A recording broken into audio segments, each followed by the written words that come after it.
I'm less aware of the Illinois Labor History Society.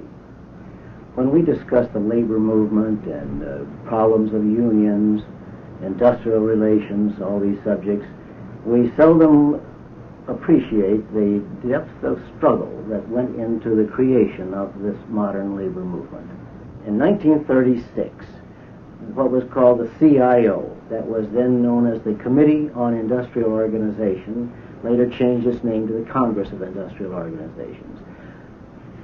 This committee was set up under the leadership of John L. Lewis to organize the mass-producing industries, the industrial unions. And one of the keystones of that drive was in the steel industry. All throughout 36, thousands of workers in the basic steel industry flocked to the union banner. So much so that by January of 37, the biggest of the steel companies, that's U.S. Steel, agreed to recognize the union. But the remainder of the industry refused to go along, and their managers decided to try to destroy the union before it could get a start. This forced the hand of the steelworkers. Accordingly, a strike was called in May of 1937. One of the classic cases where this crunch came, where the right of the union to free speech and demonstrate was aborted by public officials, occurred in 1937 in what we call the Memorial Day Massacre at Republic Steel in South Chicago.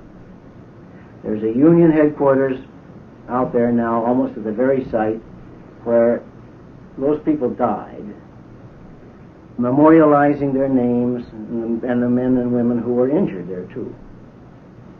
This is Local 1033 of the United Steelworkers of America. On May 26th and again on May 28th, the union tried to set up picket lines at the plant gate. The police, however, chased them away, beat them up, and drove them off, allowing only just token picketing. The union's response was to call for a great mass demonstration to establish the right to have the significant picket line, but the Chicago police refused to permit this to happen, and a very bloody massacre occurred.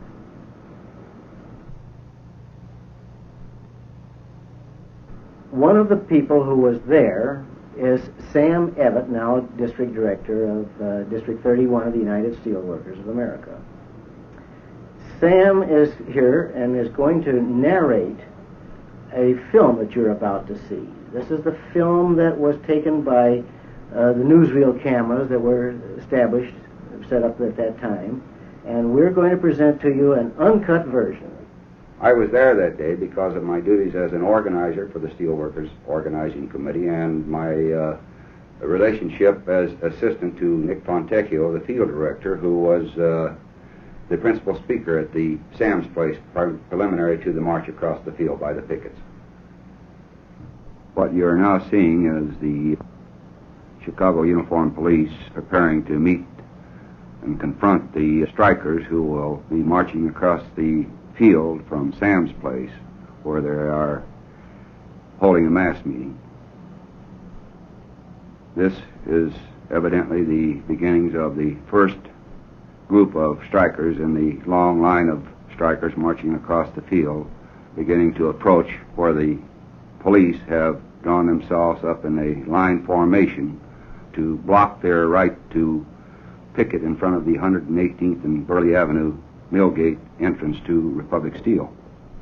I'm sure you observed a number of the police paddy wagons drawn up there. The police were evidently anticipating they were going to be hauling a lot of people away from this area. This is the scene showing the strikers having arrived to confront the police and demand their right to peacefully picket in front of the mill gate.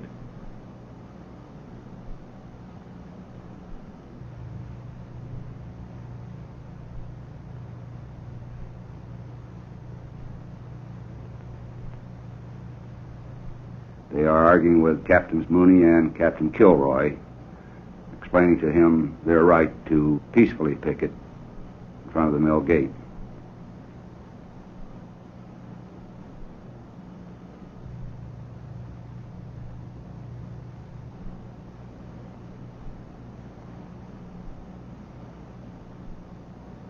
You can see some of the strikers vigorously arguing with the police.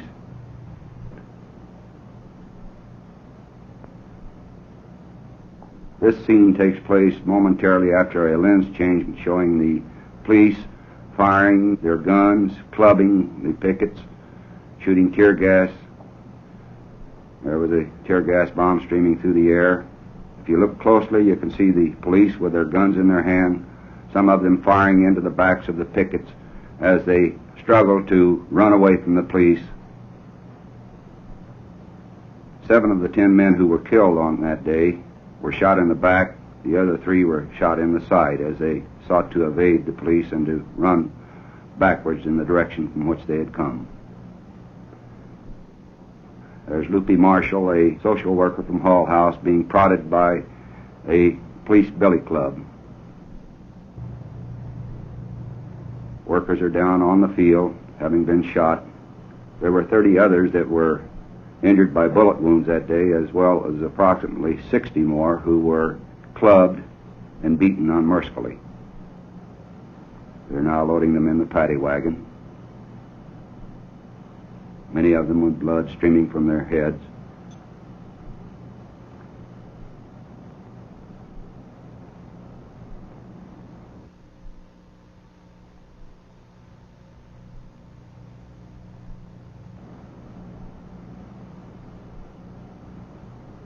Here's a wounded member of the Union who is being thrown into the police wagon.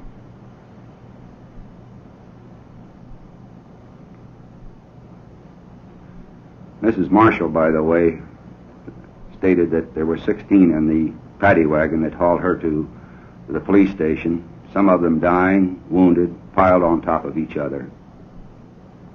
Some of them were not delivered to the police hospital, Bridewell Hospital, until some 3 hours after the incident took place.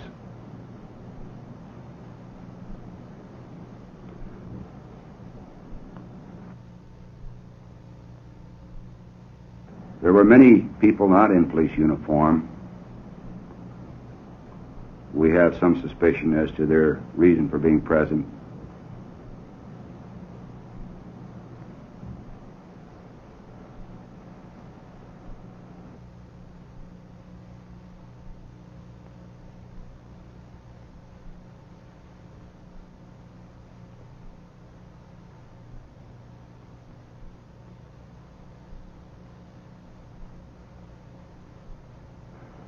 This is Al Causey, who was shot and who was allowed to bleed to death. At least one policeman tried to comfort him.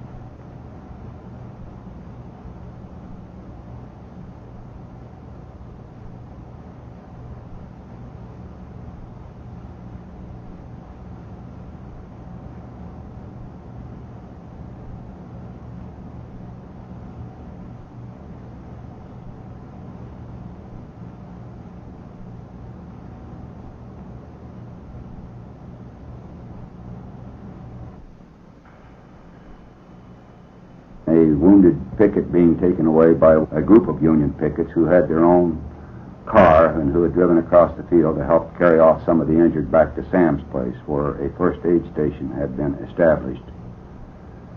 This was brought about by an incident that had happened similarly on Friday evening, the 28th of May, where the police had clubbed a number of the pickets.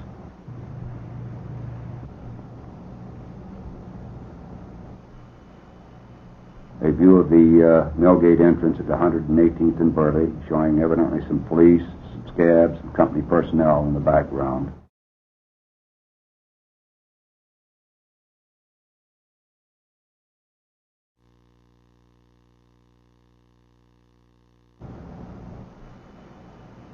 A view of the Millgate entrance at the 118th and Burley, showing evidently some police, some scabs, and company personnel in the background.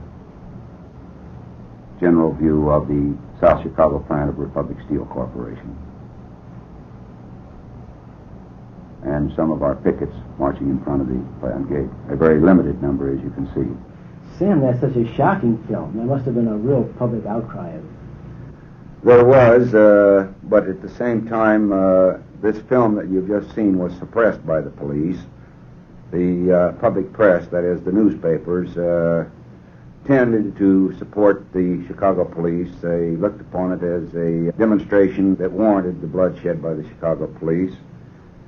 However, we had had some similar incidents on the evening of the 26th and the 28th of May at the Republic Steel Plant in South Chicago, where, again, our pickets had been beaten by police billy clubs, and we were anticipating that they might do that same thing today. That's the reason, for example, you saw in there some of the cars with a Red Cross sign on it were there to help carry any injured who may have been beaten. However, none of them really anticipated any serious incident or any shooting as took place. Consequently, the whole thing was a real tragedy.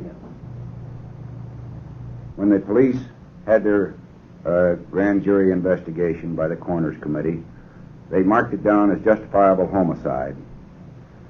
The police alleged that our members were under the influence of marijuana, and that because they had marched across the field that day chanting CIO, CIO, that this was an indication that they were under the influence of dope. This film shows so much police brutality, it's hard to believe that it would occur, but it's there before your eyes. Yes, I think if you examine the film very carefully as it's being shown, you can see many of the police with drawn guns firing. You can see the strikers running away from the police line, trying to avoid being injured or hit by the police. Tell me something about the people who were killed. Were they Republic Steel strikers? Well, it's interesting, Les, to remember that of the 10 that were killed, there was Leo Francisco, a Mexican, Anthony Taglieri, an Italian, Lee Tisdale, a black, Joe Rothman, who was born in Bavaria in Germany, Sam Popovich, I assume, is a Croatian, Alfred Causey, who came from Alabama, Kenneth Reed, a farm boy from Iowa. There were 30 other victims of gunshot wounds, and there were 60 others who were clubbed or beaten. Well, you mentioned that lady from Hull House. Yes.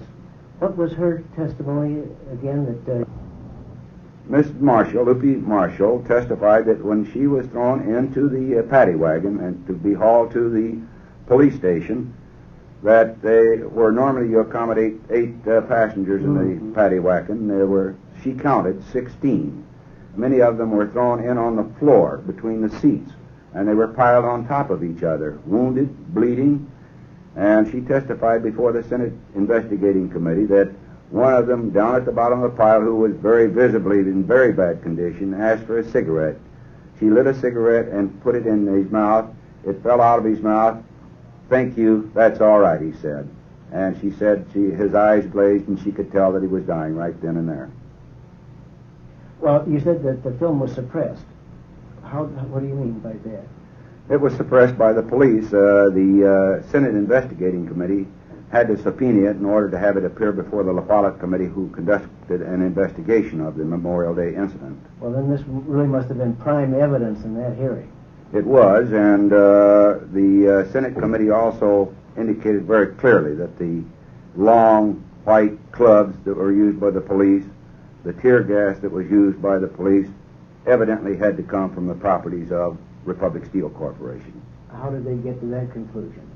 There was no tear gas issued by the regular police department that day, and anyone can see very clearly that these were not regulation police billy clubs. As a matter of fact, the police had been housed, fed, clothed, and billeted inside the plant gates by the Republic Steel Company, and the police had been there even before the strike had begun. What about the strike itself? Well, we, for all practical results, lost the strike, and it took us 4 or 5 years before we achieved our first collective bargaining agreement with the little steel companies. So you did make a comeback. Oh, we did make a comeback. We did not stop fighting. We fought to maintain the union and to conduct local union meetings and continue to organize and to use all of the available legal means that were present to finally vindicate the position of the right of the American working men and women to have a legitimate, bona fide trade union of their own choosing. Our union wasn't handed to us on a silver platter. We had to fight for it every inch of the way. That there were a lot of blood, sweat, and tears that went into the building of this organization. And that as long as we have laws that govern the relationship between the employer and the members of the union, we must constantly be on the alert to protect those rights. The right of freedom to speech, freedom of assembly, the right to peacefully picket. And there's one adage we should always remember: those who forget the past are destined to relive it.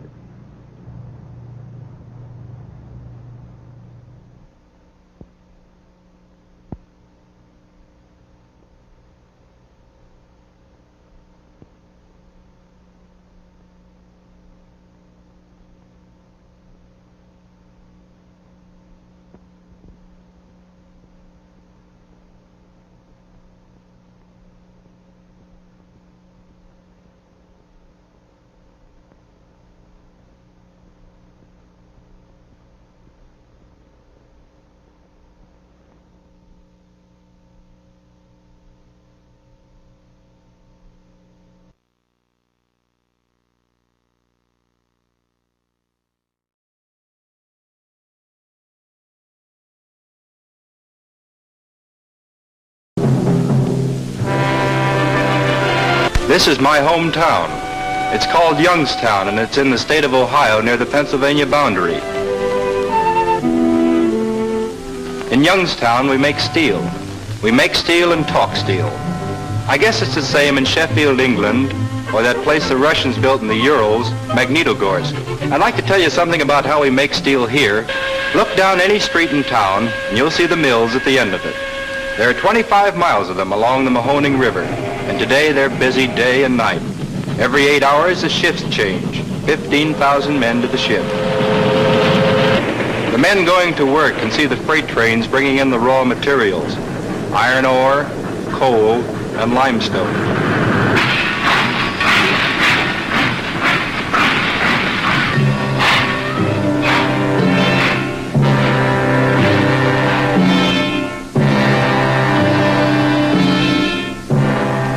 This is the ore. It looks like dirt, but in a few weeks it'll become part of a ship, a tank, or a gun. And in peacetime, an office building, a bridge, or a dam structure.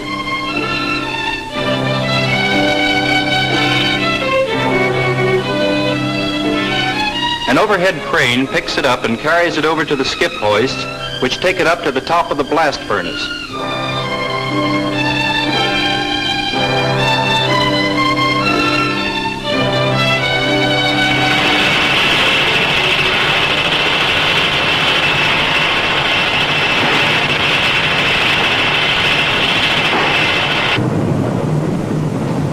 In the blast furnace, the boys smelt the ore into iron, the first step in making steel.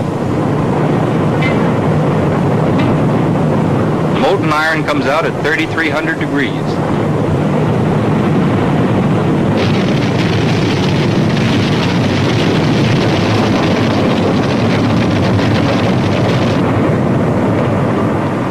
The slag comes up to the top like cream in a pitcher and goes out the other way.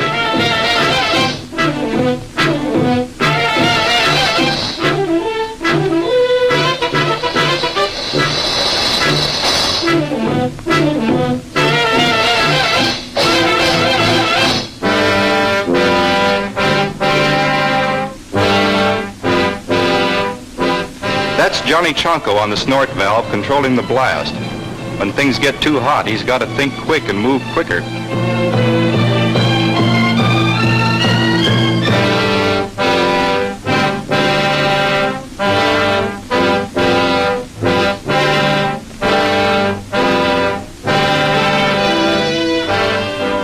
Peter Zeman's the blower, head man on the shift. He tells them when it's time to stop the flow.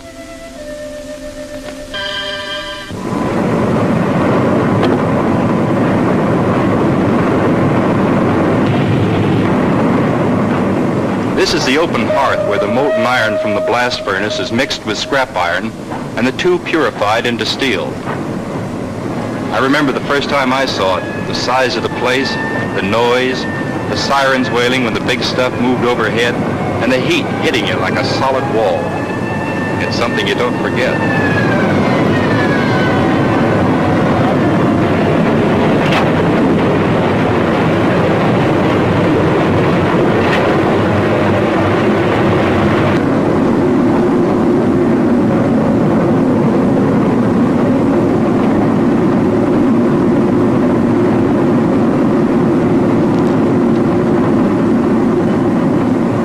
Boys are slagging, lining a furnace with dolomite. This protects the wall of the furnace against the extreme temperature.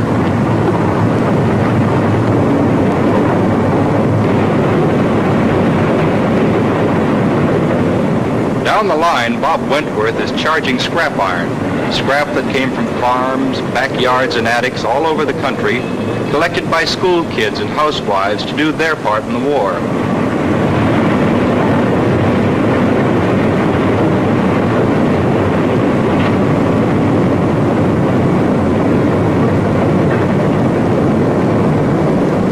Next door, Tommy Hughes is giving one of the furnaces a drink of hot iron from the 35-ton ladle. This iron is fresh from the blast furnace.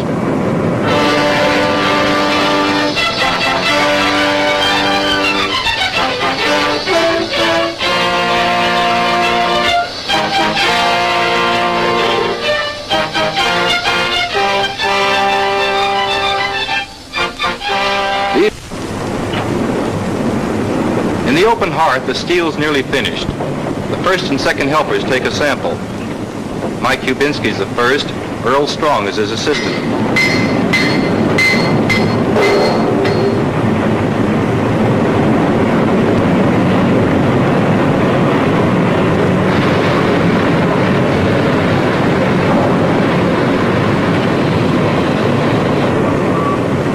Mike's people came here from Czechoslovakia. Earl's ancestors came from England in the 17th century, when there wasn't much to America but a few colonial villages along the coast. By inspecting samples of the molten steel, the boys can tell exactly when the furnace should be tapped.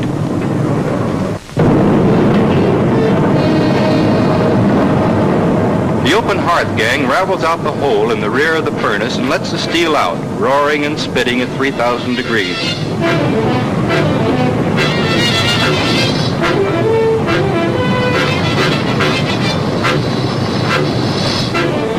The pit gang dumps in alloys to give it the special qualities they want in this batch.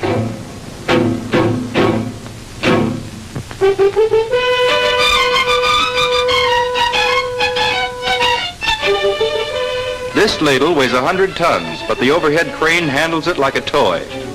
Lifts it over to a line of ingot molds where it's tapped off. We call this teaming. Just to be on the safe side, another test is made to be sure that the alloys have been added in proper amounts.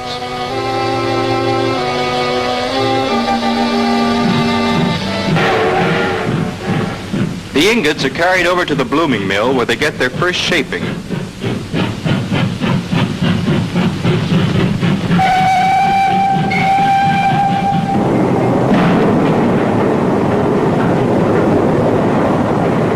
It looks rough, but these rollers squeeze the ingots down to a tolerance of a 1/16 of an inch.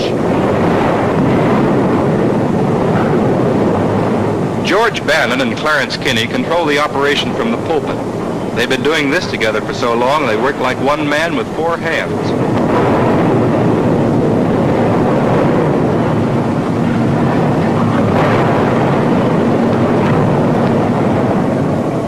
When the ingots flatten to a slab, Fred Ingram takes over.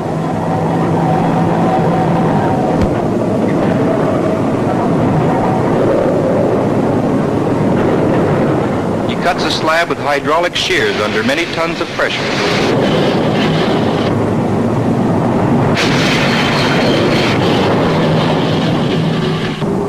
Fred's a shop steward for the union, which has an agreement with the mill.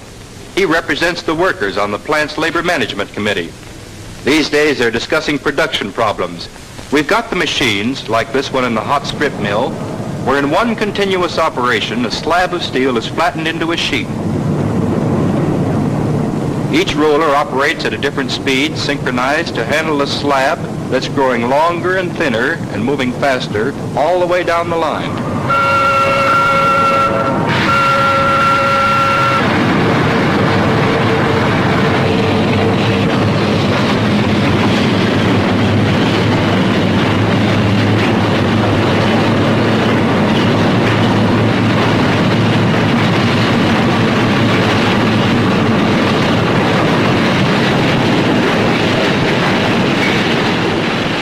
This is it, steel. Only a few hours ago it was iron ore.